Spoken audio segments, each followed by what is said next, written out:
GST ఎగవేత కేసులో TDP నేత మాజీ మంత్రి పుల్లారావు కుమారుడు శరత్కు 14 రోజుల రిమాండ్ విధించారు. గత అర్ధరాత్రి న్యాయమూర్తి ఎదుట హాజరుపరిచారు పోలీసులు. రిమాండ్పై 2 గంటల పాటు కొనసాగాయి వాదనలు. రిమాండ్ రిజెక్ట్ చేయాలని శరత్ తరపు న్యాయవాదులు కోరారు. అయితే పోలీసులు మాత్రం రిమాండ్ కోరారు. ప్రాసిక్యూషన్ వాదనలతో ఏకీభవించిన న్యాయమూర్తి ప్రత్తిపాటి శరత్కు 14 రోజుల రిమాండ్ విధించారు. AP directorate of revenue intelligence అధికారుల ఫిర్యాదుతో ఈ కేసు నమోదైంది.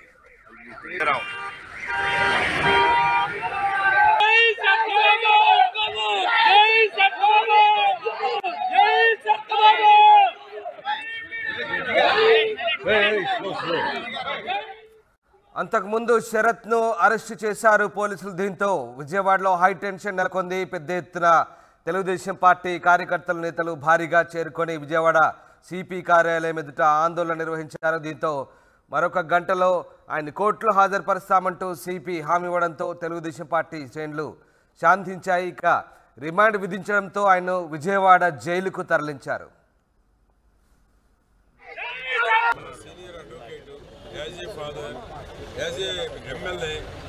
ఇప్పుడు చిన్న సింపుల్ ఇష్యూ సార్. ఇప్పుడు ఎవరు పెద్ద చేస్తున్నారు? ఎవరు పెద్ద చేస్తున్నారు? మీరే చేస్తున్నారు. విషయాన్ని ఎవరు క్రియేట్ చేస్తున్నారు? మీరే క్రియేట్ చేస్తున్నారు. ఇప్పుడు ఒక మనిషికి భయత్వంలో ఎవరు క్రియేట్ చేస్తున్నారు?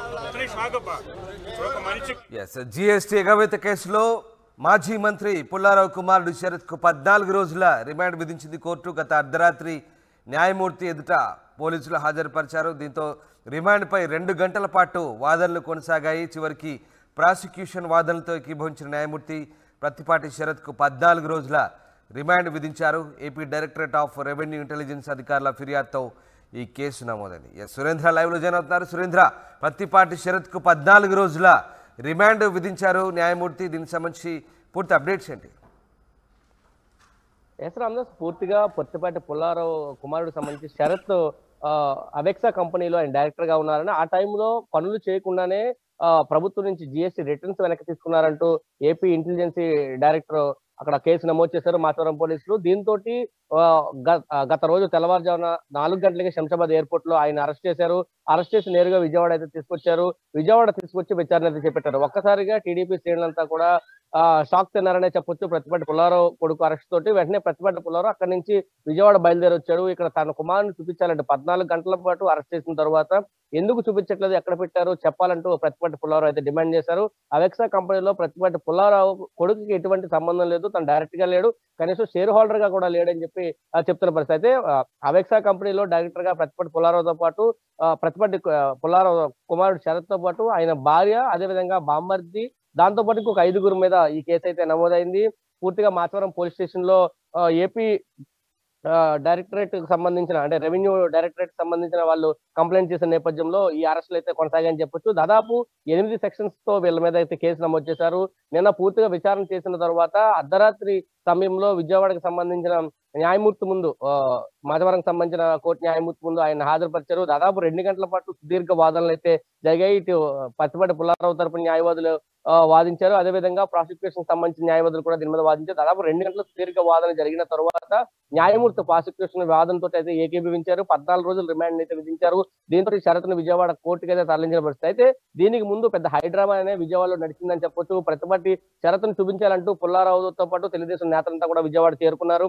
మొత్తం ఈ కేసుకి ఎటువంటి సంబంధం లేదు షరత్ అని చెప్పి వాళ్ళంతా చెప్పిన పరిస్థితి. అయితే డైరెక్టర్ గా లేడు అంటూనే ఫస్ట్ గుంటూరులో మాట్లాడిన ప్రతిపాటి పుల్లారావు అసలు ఈ కేసుకి లేదా ఈ కంపెనీకి మా అబ్బాయికి ఎటువంటి సంబంధం లేదని నాకు చెప్పారు. కానీ విజయవాడకు వచ్చిన తర్వాత కేవలం 2 నెలలు మాత్రమే డైరెక్టర్ గా ఉన్నాడంటూ మళ్ళీ మాట్లాడారు. అసలు అవెక్సా కంపెనీ కార్పొరేషన్ సంబంధించి అమరావతి రాజధాని ప్రాంతంలో సీడ్ యాక్సెస్ రోడ్డు నిర్మాణంలో పూర్తిగా పనులు చేశామని చెప్పి చెప్పిన పరిస్థితి. అయితే సీడ్ యాక్సెస్ రోడ్లు ఎక్కడ కూడా నిర్మాణం జరగలేదు. దాదాపు రోడ్ నెంబర్ 9 అంటే ఉండరాజవరం నుంచి నిడమర్రు వరకు ఒక రోడ్డు ఉంది. ఆ రోడ్డు కాంట్రాక్ట్ ని అవెక్సా కార్పొరేషన్ ప్రైవేట్ లిమిటెడ్ తీసుకుంది. అయితే ఆ పనులు ఎక్కడా జరగకుండానే ఢిల్లీలోంచి ఫేక్ బిల్లులు తీసుకొచ్చి ఢిల్లీ కేంద్రంగా కొన్ని సామాన్లు కొన్నట్టు, సామాగ్రి కొన్నట్టు కూడా ఫేక్ బిల్లులు తీసుకొచ్చి ప్రభుత్వానికి సమర్పించి రిటర్న్స్, జిఎస్టీ రిటర్న్స్ అయితే తీసుకున్నారు. దీంతో దాదాపు 16 కోట్ల రూపాయలు నష్టం వాటిల్లిందంటూ అధికారులు అయితే న్యాయమూర్తి ముందు తెలియజేసిన పరిస్థితి ఉంది. దీనికి సంబంధించి ఎటువంటి అక్రమాలు తావులేదు, జరగలేదు అనేది కూడా ప్రతిపాటి పుల్లారావుకు సంబంధించిన న్యాయవాదులు అయితే చెప్పిన పరిస్థితి అయితే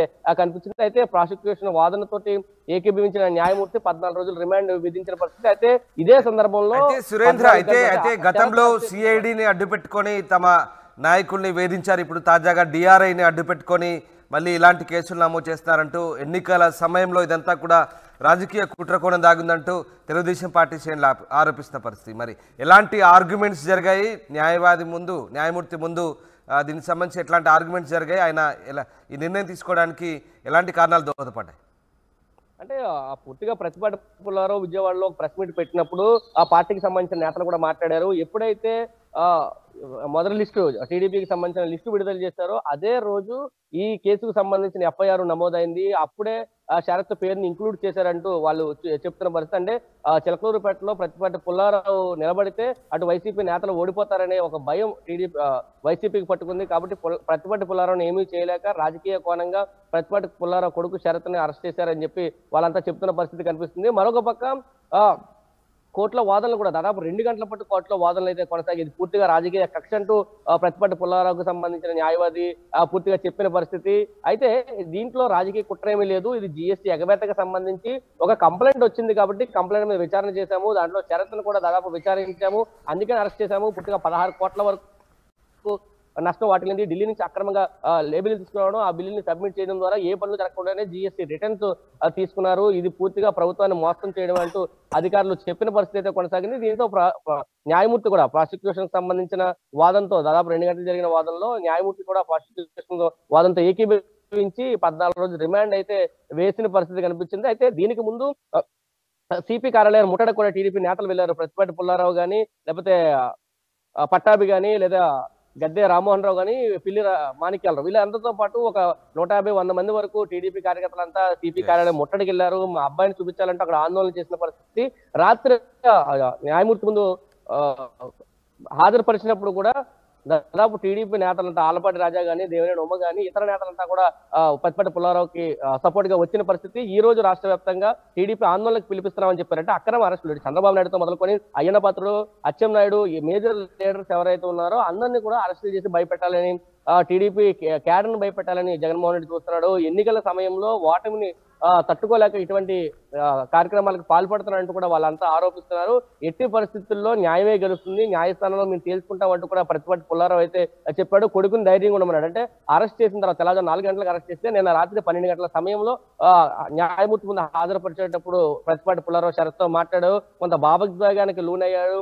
కళ్ళంటే నీళ్లు పెట్టుకున్న పరిస్థితి కూడా కనిపించింది. ఇతర నాయకులు కూడా ప్రతిపాటి పుల్లారావును వాదాల్సిన పరిస్థితి. నీకేమీ కాదు, నువ్వు ధైర్యంగా ఉంటూ అంటూ షరత్కి ప్రతిపాటి పుల్లారావు ధైర్యాన్ని ఇస్తే ప్రతిపాటి పుల్లారావుకి టీడీపీ నేతలకు ధైర్యాన్ని ఇచ్చారు. మేము వెనకాతలు ఉన్నాము, ఏమీ కాదు, ఖచ్చితంగా న్యాయమే గెలుస్తుంది, న్యాయస్థానాల్లోనే మనం తేల్చుకుందాం అంటూ వాళ్ళు చెప్పిన పరిస్థితి.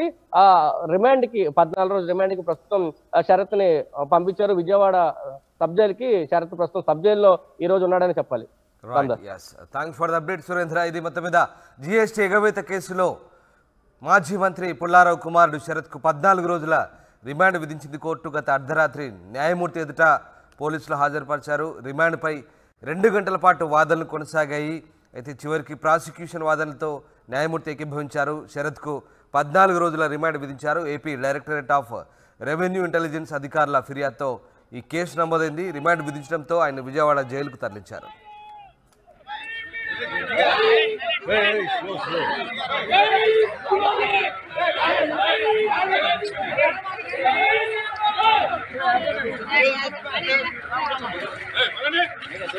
Senior advocate, as a father, as a MLA, ఇప్పుడు చిన్న సింపుల్ ఇష్యూ సార్. ఇప్పుడు ఎవరు పెద్ద చేస్తున్నారు? ఎవరు పెద్ద చేస్తున్నారు? మీరే చేస్తున్నారు. విషయాన్ని ఎవరు క్రియేట్ చేస్తున్నారు? మీరే క్రియేట్ చేస్తున్నారు. ఇప్పుడు ఒక మనిషికి భయోందోళన ఎవరు క్రియేట్ చేస్తున్నారు? షాకప్ప, ఒక మనిషికి భయం ఎవరు క్రియేట్ చేస్తున్నారు? మీ డ్యూటీ మీరు అరెస్ట్ చేయదలుచుకున్నా, మీరు ఎఫ్ఐఆర్ కట్టినప్పుడు మీ డ్యూటీ మీరు చేసుకుని ఎవరు అభ్యంతరం పెడతారా? బట్ మీరు అరెస్ట్ చేసినప్పుడు ఇమీడియట్గా ఎవరికి ఇంటిమేట్ చేయాలి? ఒక న్యాయవాదికో వాళ్ళ తండ్రికో ఎవరికో ఇంటిమేట్ చేయాలి కదా. పొద్దున్న నుంచి ఆయనకైనా ఫోన్ చేశారా?